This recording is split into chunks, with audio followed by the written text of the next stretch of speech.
ಮಜಾ ಟಾಕೀಸ್ ದಿನಗಳು ನೆನಪು ಮಾಡ್ಕೊಳ್ಳೋದು. ಮಜಾ ಟಾಕೀಸ್ ನಗು ನಗು ನಗು ನಗು ನಮ್ಮ ಜೊತೆ ಯಾವಾಗಲೂ ಅಪರ್ಣ ಅಂತಂದ್ರೆ ನಗು.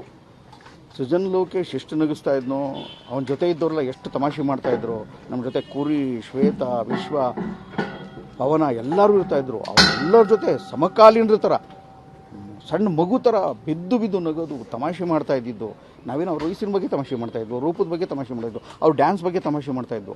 ನನ್ನನ್ನು ಬಹುಶಃ ಇಡೀ ಇಂಡಸ್ಟ್ರಿಲಿ ಅತ್ಯಂತ ಹೆಚ್ಚು ಕಾಲೆಳೆದಿರುವಂಥ, ಎದುರಿಗೆ ಸಿಕ್ಕಾಗ ತಮಾಷೆ ಮಾಡ್ತಾ ಇದ್ದಂಥ ಮತ್ತು ನಾನು ಇಲ್ಲದಾಗ ನನ್ನ ಬಗ್ಗೆ ತುಂಬ ಒಳ್ಳೆಗಳ ಮಾತುಗಳನ್ನು ಹೇಳ್ತಾ ಇದ್ದಂಥ ಒಂದು ಒಂದು ದೊಡ್ಡ ಸಂಸ್ಕಾರವಂತ ಹೆಣ್ಣುಮಗಳು ಅಪರ್ಣ. ಆ ಮಜಾ ಟಾಕೀಸ್ನಲ್ಲಿ ಆಸ್ಟ್ರೇಲಿಯಾಗೆ ಹೋಗಿದ್ವು. ಆಸ್ಟ್ರೇಲಿಯಾದಲ್ಲಿ ಕಳೆದ ಘಟನೆಗಳಿಗೆ ಒಂದು ಪುಸ್ತಕನೇ ಬರಿಬೋದು, ಅಷ್ಟು ಅದ್ಭುತವಾದಂಥ ಪುಸ್ತಕ ಬರಿಬೋದು ಅಂತ. ಆಸ್ಟ್ರೇಲಿಯಾದಲ್ಲಿ ಸುತ್ತಾಡ್ಕೊಂಬಂದು ತುಂಬ ಅಲ್ಲಿ ಬೀದಿಗಳನ್ನು ನೋಡಿದ್ವು. ಅವ್ರ ಜೊತೆ ಕಳೆದಂಥ ಪ್ರತಿನಿತ್ಯ ಅಲ್ಲಿ ಅನೇಕ ವಿಷಯಗಳಿಗೆ, ಅಲ್ಲಿ ಆಗಿದ್ದ ಅನೇಕ ವಿಷಯಗಳಿಗೆ ಅವ್ರ ಮಾತುಗಳನ್ನು ಕೇಳೋದೇ ಚೆಂದ. ಆಸ್ಟ್ರೇಲಿಯಾದಲ್ಲಿ ಕನ್ನಡ ರಿಂಗಣಿಸ್ತು, ಆಕೆ ಶಬ್ದಗಳು ರಿಂಗಣಿಸ್ತು, ಆಕೆ ಮಾತಾಡ್ತಾ ರೀತಿ ಚೆನ್ನಾಗಿತ್ತು.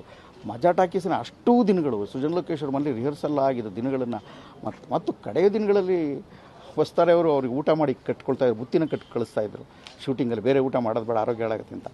ಅವ್ರಿಗಿಂತ ಜಾಸ್ತಿ ಆ ಊಟನ ನಾನು ಚಪ್ಪರಿಸ್ಕೊಂಡು ತಿಂತಾಯಿದ್ದೆ, ಅಷ್ಟು ಪ್ರೀತಿ. ನಾನು ಹೇಳ್ತಾಯಿದ್ದೆ, ನಾನು ಎಲ್ಲ ಮೈಸೂರಿಂದ ಶೂಟಿಂಗ್ ಬರುವೆ, ಇಲ್ಲಿ ಒದ್ದಾಡ್ತಾ ಇದ್ದೆ. ಆಕೆ ತೋರಿಸ್ತಾ ಇದ್ದು ಪ್ರೀತಿ ಇತ್ತಲ್ಲ, ಮಾತೃತ್ವದ ಹೆಂಗಸು ಅಂತ, ಅದನ್ನು ನಾನು ಈಗಲೂ ಗಟ್ಟಿಯಾಗಿ ಹೇಳ್ತೀನಿ. ಮತ್ತು ತುಂಬ ಮಹತ್ವಾಕಾಂಕ್ಷಿ ಕಂಡ್ರಿ. ಮಹಾತ್ಮ ಗಾಂಧಿ ಅವ್ರಿಗಿದ್ದಂಗೆ ಅವ್ರಿಗೂ ಒಂದು ಆಸೆ ಇತ್ತು, 125 ವರ್ಷ ಬದುಕ್ತೀನಿ ಅಂತ ಹೇಳ್ತಾಯಿದ್ರು ಗಾಂಧಿಯವರು.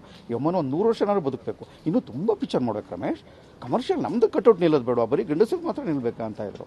ತುಂಬ ಏನೇನೇನೋ ವಿಷಯಗಳು ಸಿಕ್ಕಾಪಟ್ಟೆ ಇದೆ, ಅಷ್ಟು ಅದ್ಭುತವಾದಂಥ ವಿಷಯಗಳು. ಆಮೇಲೆ ತಮಾಷೆ ವಿಷಯದಲ್ಲಿ ಅಬ್ಬಬ್ಬಬ್ಬ ಅಂದರೆ ಶುದ್ಧ ಕನ್ನಡವನ್ನು, ಶುದ್ಧ ತಮಾಷೆಯನ್ನು ಏಕಕಾಲದಲ್ಲಿ ಮಾಡಬಲ್ಲಂಥ ಹೆಣ್ಣುಮಗಳಾಗಿದ್ದರು ಅಪರ್ಣ.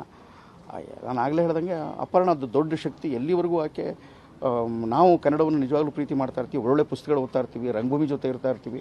ರಂಗಭೂಮಿ ಹುಡುಗಿ ಆಕೆ.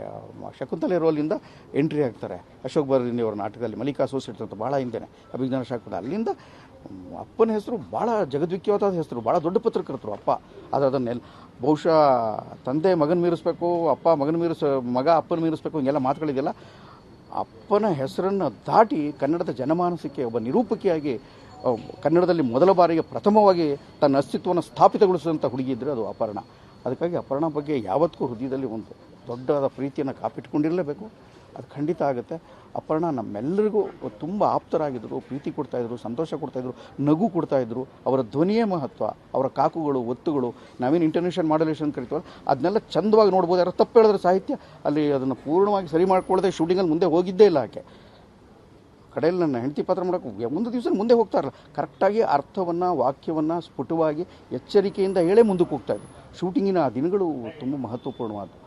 ಆಕೆ ಮಾಡಿದಂಥ ಸಂದರ್ಶನಗಳು ಒಂದಕ್ಕಿಂತ ಒಂದು ಮಹತ್ವಪೂರ್ಣವಾದವು. ನಡೆಸ್ಕೊಟ್ಟ ಕಾರ್ಯಕ್ರಮಗಳು ಅತ್ಯಂತ ಅದ್ಭುತವಾದ್ದು. ಇವತ್ತು ನಿಜವಾದ ಕನ್ನಡದ ಒಂದು ಶ್ರೇಷ್ಠವಾದ ಕುಡಿ ಕಣ್ಮರೆಯಾಗಿದೆ ಅಂತ ಹೇಳೋಕ್ಕೆ ನಾನು ನನ್ನ ಮನಸ್ಸಿಗೆ ಅನ್ನಿಸ್ತಾ ಇದೆ. ನಮಸ್ಕಾರ.